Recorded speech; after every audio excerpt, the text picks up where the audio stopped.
L'année dernière, j'ai publié une vidéo qui parlait de la déforestation à Bornéo. Vous avez été nombreux à réagir. Mais surtout, beaucoup m'ont demandé qu'est-ce qu'on pouvait faire concrètement pour stopper ce qui se passait sur place. Personnellement, ça fait un moment que je voulais y retourner pour refaire une deuxième vidéo, mais cette fois-ci, je voulais que parler des aspects positifs et surtout partager des solutions. Le problème de la déforestation est énorme, mais il est aussi très complexe. On peut pas arranger les choses comme ça par magie. Mais j'ai peut-être trouvé une solution qui va donner un énorme coup de main. Enfin, quand je dis j'ai trouvé, moi j'ai rien fait. Que dalle, rien du tout. J'ai rencontré des gens qui se bougent pour faire avancer les choses là-bas. Des gens qui ont mis en place un système ingénieux pour qu'on puisse tous financer des projets écologiques. C'est une solution hyper simple et le mieux en utilisant Internet. Ah, ça paraît trop beau, hein? Et pourtant ça existe. Ça s'appelle Ecosia et c'est un moteur de recherche solidaire. Ils sont partenaires de cette vidéo, mais surtout je suis retourné avec eux sur l'île parce qu'ils ont une multitude de projets à Bornéo. Avant de vous expliquer le concept, comment ça fonctionne et comment on peut aider concrètement, nous allons aller sur le terrain. Donc il y a quelques semaines, je suis reparti à Bornéo, mais cette fois-ci dans la partie indonésienne. Et évidemment, là aussi pas de surprise quand t'arrives, c'est comme en Malaisie, tu vois direct les ravages de l'huile de palme. Des kilomètres de champs de palmiers à huile. Sur place, j'étais avec Peter d'Ecosia, c'est le spécialiste des arbres en charge de suivre les projets. Hi everyone. Mais je précise, c'est pas lui qui crée les projets, ce sont les gens sur place, les locaux, qui connaissent nettement mieux la situation et Ecosia les aide financièrement. Et du coup à Bornéo, c'est Pete, un Indonésien qui est aussi notre guide. Hi. Il est incroyable, c'est lui qui est à la tête du programme de reforestation à Bornéo. On est en train de rejoindre une zone pour aller voir là où ils sont en train de replanter des arbres. Concrètement, comment ça se passe sur le terrain. Parce que là, on est vraiment sur le terrain. On va pas aller voir une seule zone, mais plusieurs, qui appartiennent à différents agriculteurs que Ecosia sponsorise. Et leurs terrains sont dispatchés sur l'ouest du Kalimantan. Quand je dis dispatchés, c'est vraiment éparpillé partout. Pour aller voir à quoi ressemblent ces terrains, on n'a pas le choix que de faire plusieurs heures, voire même plusieurs jours de voiture à travers la jungle.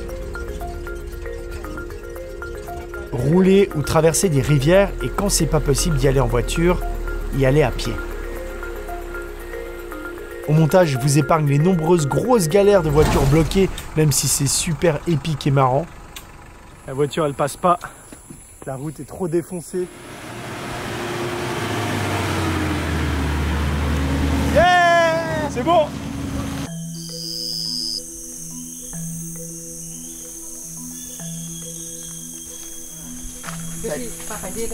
On est en train de rejoindre des nouvelles parcelles qui ont été plantées. À mon avis, ça va pas être très impressionnant, ça va être des petits arbres. Okay, this is... Donc on vient d'arriver sur un endroit qu'Ecosia sponsorise, qui appartient à deux propriétaires. C'est une partie de leur territoire. Before they joined the tree planting program, this is pure rice field. On l'a bien vu dans ma première vidéo, les plantations d'huile de palme sont l'énorme cause de la déforestation. Mais ce qu'on sait moins, c'est que les méthodes de culture plus traditionnelles des agriculteurs peuvent aussi être un danger pour les forêts. En fait, ici, ils utilisent une technique très courante, ils brûlent leurs terrains avant de les cultiver. Ça, c'est un parfait exemple. Là, vous avez une parcelle qui a été complètement coupée par les fermiers. Ils coupent, ils brûlent tout, puis ensuite, là, ils posent du riz ou d'autres cultures. Et du coup, ça donne quelque chose de très monotone et surtout un gros trou comme ça dans la forêt. C'est pas du tout varié, c'est de la monoculture. Et bien, à la place de faire ça, Ecosia leur propose donc ce programme. Ils leur disent, écoutez, vous plantez ce que vous voulez, mais plein d'arbres. Et l'idée vraiment, c'est de semer plusieurs arbres différents, totalement différents. Il y a du fruit, il y a quand même du caoutchouc. Et de les laisser naturellement grandir, en fait, tout simplement. Here's Janko. Durian. Durian. Ah yeah, this is durian. Oh, I do not recognize it, but it's still so small. What is it? Rubber. Rubber? This is lumber rubber. Yes, Lumber rubber. lumber rubber. So the idea is increase the amount of fruit trees and rubber trees and reduce the amount of fields enough to eat from, but then they also have a lot of other things that they can live from. That's the challenge and that's the goal of the whole program. Concrètement, comment ça fonctionne? Comment les projets sont financés? Je vous l'ai dit, Ecosia, c'est un moteur de recherche. Et toutes les 45 recherches, vous financez la plantation d'un arbre. C'est un service gratuit, mais sur lequel il y a des encarts publicitaires qui génèrent des revenus. Et ils ont estimé qu'il faut 45 recherches pour financer la plantation d'un arbre. Chaque recherche rapporte 0,5 centimes et un arbre, c'est environ 20 centimes d'euros. Yeah. Il y a des fruits, il y a des plantes, il y a des arbres. Regardez ça. Regardez comme c'est énorme. Donc ça a été planté il y a 2 ans seulement. Vous avez vu l'envergure et comment c'est déjà... Franchement, c'est déjà énorme, que 2 ans. C'est redevenu une petite jungle. Et je crois qu'on le voit sur les images. Waouh, il y a des bananes là. Et plein d'animaux.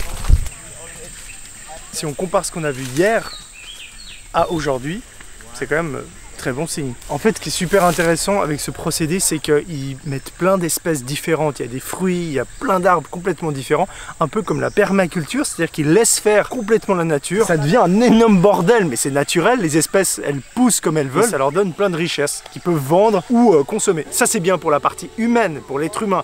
Mais ce qui est vachement bien pour la nature, c'est qu'on est sur une parcelle qui va être diversifiée dans les espèces. Et du coup, pour les animaux, pour les plantes, etc., c'est vachement bien. Bah apparemment déjà là ils récoltent des fruits donc, mais je sais pas le manger moi. Ils me donnent ça mais je sais pas le manger. Hein? Assam. Assam. Yeah. C'est un fruit que je connais pas du tout et je pense que pas beaucoup de monde connaissent non plus. On mange la petite partie blanche. C'est hyper bon mais c'est un goût que je connais pas. Dans ce petit espace on a un bananier, un durian et ce fruit là qu'on vient de goûter. Ah il y a encore quelque chose. Partout en fait il y a des choses. C'est super impressionnant de voir ça de ses propres yeux, tu vois, ce genre de projet. Et là, on va se bouger parce que l'orage arrive.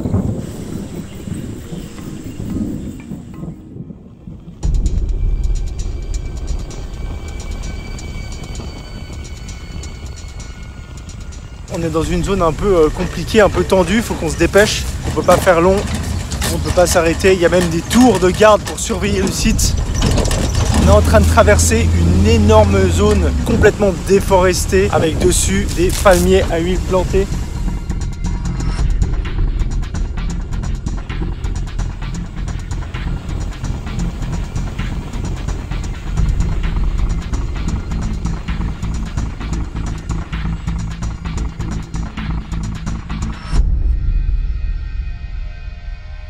Là, on est vraiment devant le parfait exemple de la déforestation de Bornéo. On connaît le processus.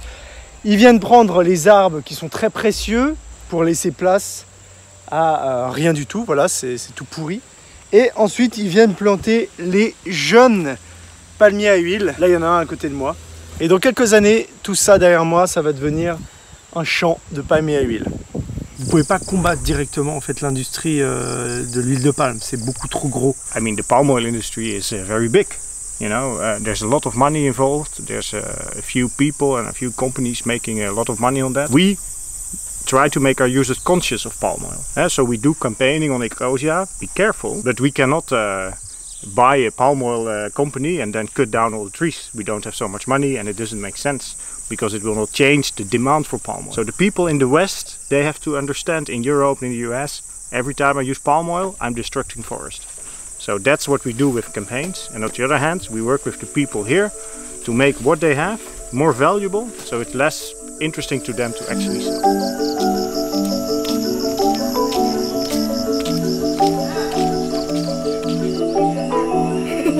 Et c'est exactement ce qui se passe dans les villages que nous avons visités. Ils refusent les offres des industries de l'huile de palme. De plus en plus de gens ont compris que leur terrain avait beaucoup plus de valeur s'ils le gardaient eux et ils le cultivaient. Ya, saya sangat bangga sekali dan saya itulah cita-cita saya dan harapan saya sehingga kebanggaan itu bisa dilihat oleh orang, anak cucu dan saya maupun keluarga kita semua nanti maupun keluarga besar kita. Et ça, c'est vraiment un côté très positif et surtout encourageant. Et de mon côté, je suis tellement content d'avoir pu faire cette deuxième vidéo sur la même thématique, mais cette fois-ci en partageant une solution hyper concrète. Ce que fait Ecosia, c'est un travail de fourmi. La déforestation, c'est ultra violent. Ils font un travail incroyable, même la philosophie qu'ils ont en général et l'intelligence d'avoir utilisé la technologie Internet pour générer des revenus pour aider des projets écologiques. Je vous invite à vous renseigner et même utiliser Ecosia tous les jours sur votre ordinateur ou votre smartphone. Allez voir, défoncez le site. Vous allez voir qu'il y a plein de choses aussi intéressantes sur la vie privée. Tout est transparent, il y a même combien ils gagnent, qu'est-ce qu'ils font avec l'argent, etc. Et ils répondent même à des questions, par exemple, qu'on leur reproche souvent par rapport à « Ok, mais vous utilisez des serveurs, des ordinateurs, est-ce que c'est vraiment écologique tout ça ?» Tout est sur le site, dans la description. Franchement, c'est super intéressant. Merci à Peter, vraiment, Ferdinand et toutes les autres personnes qui bossent à Ecosia. Allez aussi vous balader sur leur chaîne YouTube et je vous remercie beaucoup d'avoir suivi cette vidéo. À bientôt. Ciao.